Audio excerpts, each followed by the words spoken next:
Well, good morning and welcome to today's video from Yoker Evangelical Church. Today it's Wednesday, the 14th of October, and in our Bible readings this morning we read 1 Kings chapter 17 and Colossians chapter 4.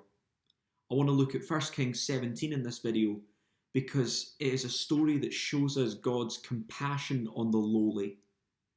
Now in this chapter we meet for the first time Elijah, who's a prophet of God. He's God's messenger. And one of the recurring things that we're going to keep seeing with Elijah is that he cares about very high up things, kings and nations and empires. But that Elijah is also shown to be involved with lowly things, people who society would see as unimportant. And we see that really clearly in this chapter. So Elijah lives at the time of a really evil king, a guy called Ahab.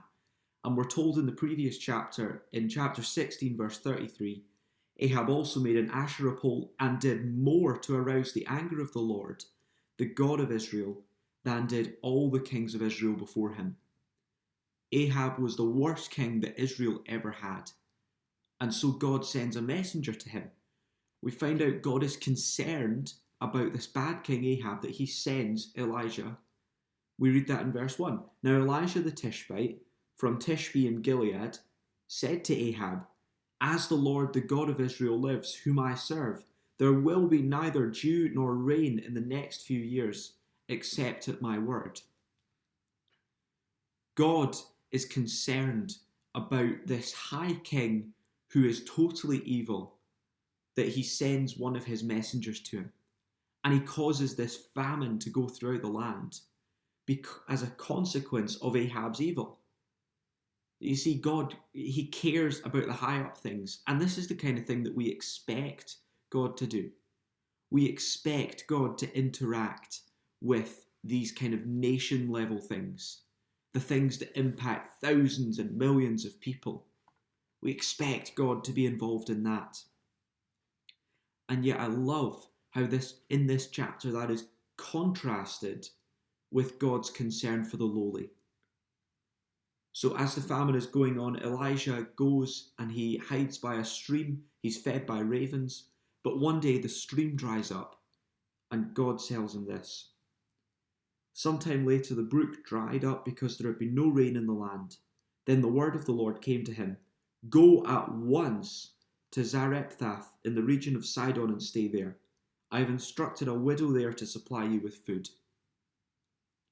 Elijah, who has previously dealt with kings, is now told to go and talk to this lowly widow, somebody who at that time in society would have been written off, ignored. They would have been a nothing in the community where they lived. And yet God sends his messenger to this woman who is in an absolutely desperate situation. We read in verse 12 that she's just waiting to make one more meal for her and her son, that they could eat it and then die. Now, here is somebody totally at the end of the line. They see no future for themselves or their son. And yet God cares enough to send his messenger. And I loved reading this morning because it reminded me that God cares for the lowly.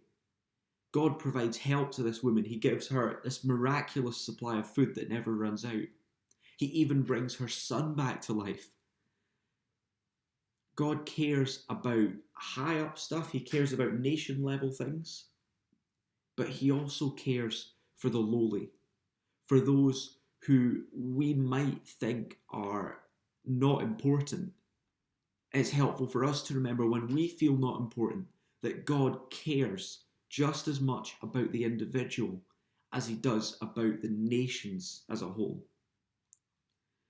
And it's a reminder to us that even during big events, even when there are things going on that seem totally out with our control, kings rise up, nations fall, coronavirus, God still cares deeply for the lowly.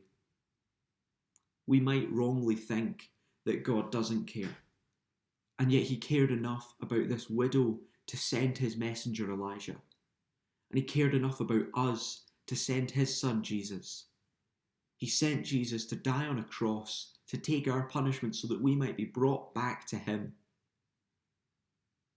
We need only look at the Bible to see just how much God cares for the lowly. And this chapter just reminded me today that though God cares for nations, he also cares for the lowly. I hope you have a great day today, and God bless.